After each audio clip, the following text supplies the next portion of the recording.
Hello, it's Melinda from Alexis and Melinda's Art Space. Just thought I'd pop on. I've been to Kmart. Oops! I saw they had some new stuff online, some new textures and stuff, and I'm a bit of a sucker for a marker or a texter, so I thought I'd go check it out. And I had to go and buy some boring stuff like clothes. So I had an excuse to go there. So I'll just pop all these aside and show you what I got.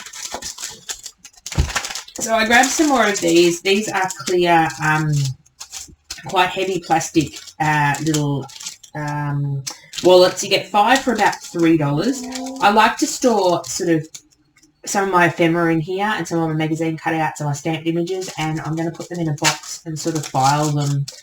So I put all words in one, I put all sort of animal pictures in one, all my little things. And then they also come in A4, which is handy as well. So you get 3 of the A4 ones. I believe they're only $3, $3.50 or something. So the A4 ones are great for my A4 printouts or stamp out A4 pages of images and stuff. They're a bit thicker than a Ziploc bag, so they work really well. So I grab those grab a couple of packs whenever I see them.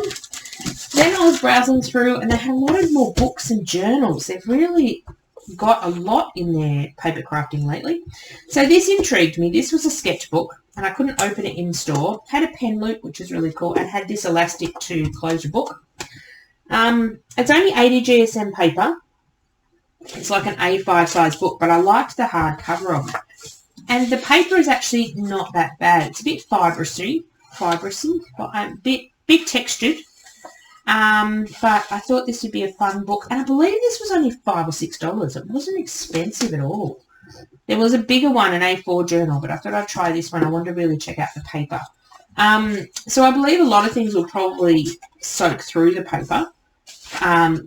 But I thought I would have fun as a sketchbook. I want to try some of my black pens to see if they run through the paper or something. And I liked that it had a hard cover, so if I take it travelling or throw it, it's not so big to throw in a handbag, I can have like a hard book, a hard cover to lean on. So, sorry, no, it's 80 pages. Sorry, I can't read. And it's got 110 GSM paper. So the paper's, well, for a sketchbook, it's a reasonable size if you're going to use pencils and stuff. I tend to sketch in pens and more things like that. So I may only have to be able to do one side, and I may have to get a bit of cardboard to stop it from leaking through the next page. But I thought that would be fun. It would make a good art journal if I stuck a couple of the pages together, which would be really cool because that would thicken up the paper. So I may even turn it into an art journal. I don't have one this size at the moment in my altered books. So I thought for $5 or $6, I can't find my receipt. I thought I would give that a go. Then I spotted this. They had these in a lot of different ways. Now, I don't dot journal or dot plan, but I thought the dot, this has got all the little dots on it. You may not be able to see it. I can't see on the computer screen if you can see it, but it's got like 5mm, then a dot, then 5mm, then a dot. So I thought this would be good for when I want to Zentangle and stuff. I can do more square stuff and that with the dots. So this again was really, really reasonably priced. I think it was only like $5 or something. Now these prices, I could be quoting wrong. Should have found my receipt or gone online and had a look. So it sort of shows you at the front here that you can do sort of calendars and weekly things. So dot journaling is all about setting up like trackers and you're in pixels and like calendars and stuff, but I'm basically going to use it as a drawing journal. And then I've got the dots and that there to guide me if I want to make certain shapes and do some fun Zentangling stuff. And again, it's got a hard cover, so it's something I can throw in my handbag with a couple of pens when we go out for the day or we go to Melbourne for doctor's appointments and stuff, and I've got something to entertain me. I cannot sit in a train and do nothing. I am terrible. I have to read a book or do some paperwork or do some drawing, even though my drawing is a bit wibbly-wobbly on the trains. Then I found these native die cuts. Now, these, I believe, were only $3, $3.50, something like that. They're quite big. So they'd be, what have I got to measure off? Ooh, I've got measurements on this book. So this book measures 13 centimetres, and that flower at the front is about 13 centimetres high. So they're nice big, and I grabbed 2 packets because you can stop at 1 packet.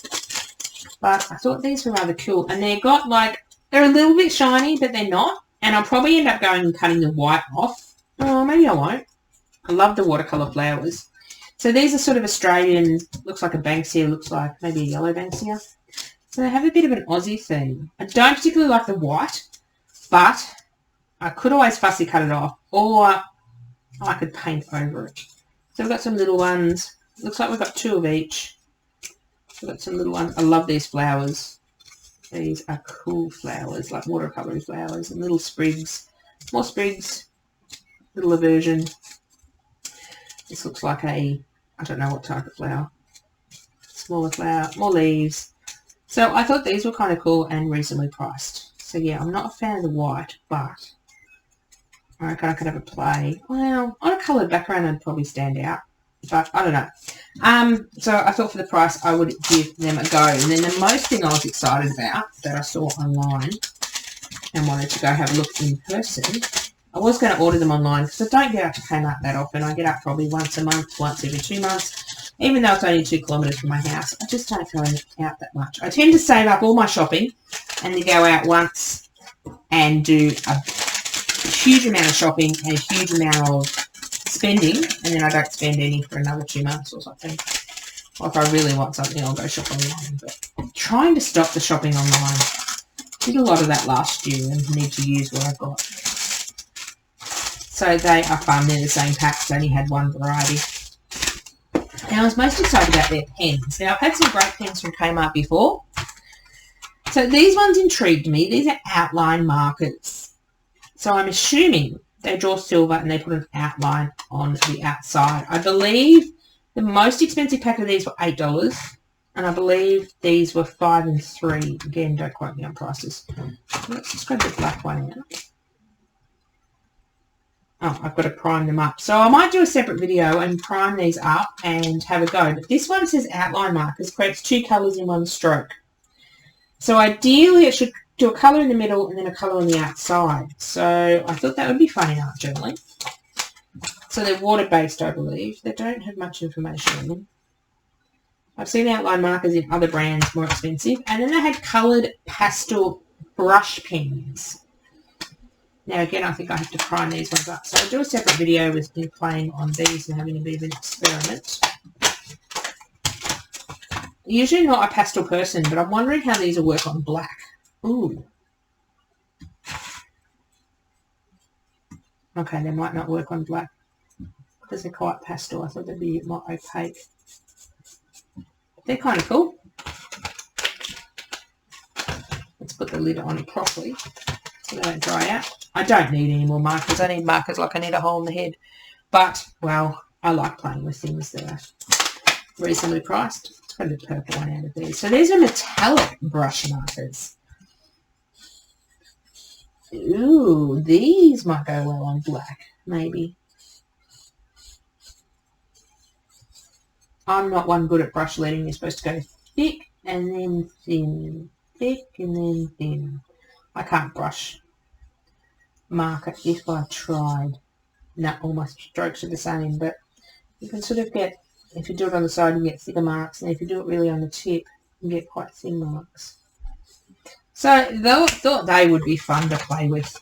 I like playing with different markers and things in my art journaling. Kmart have had some really good ones lately. They did have a few other packs, but I only got 3. I was behaving myself. That word in art journaling should never go, but I am excited to try these. I wonder if they live up to their expectation over what they say in the packet and how brilliantly it works. Sometimes the packet is a bit deceiving, but I will do another video with these and have a bit of a play around with different things. So that is my Kmart haul. I think that's one of my last hauls for a while. Not sure what video, not sure what order I'll put all these videos up in. And I will catch you next time. Hopefully I'm a bit more regular on this channel. I know I've said that a bit before. Just life is crazy with doctors and appointments for my daughter and myself and trying to deal with NDIS. Oh, I have to come up with an acronym that's not very nice for NDIS because it's fun to deal with. And working is just nuts at the moment as well, so it doesn't leave a lot of me time. But I'm hoping to fix that soon. So do all those lovely things for YouTube. Like the video if you want to, subscribe and leave us a comment. And let me know if you've used any of these markers at Kmart. I'm interested to try the metallic ones on black, and those ones and the pastel ones look kind of cool as well. And even if they're not good, $3 and $5 and $8 is not a lot to get markers, and they're not very good. But they look quite good. So that will be interesting. And I will might share flip throughs of these two journals. I probably won't do process videos unless I sit down and feel like drawing. I may. Let's see what happens. You never know what I pop up and do. Depends if I get that thing called time. It's a bit elusive at the moment. I need to catch it and grab it and bottle it and sit it there for later. Maybe. Bye for now.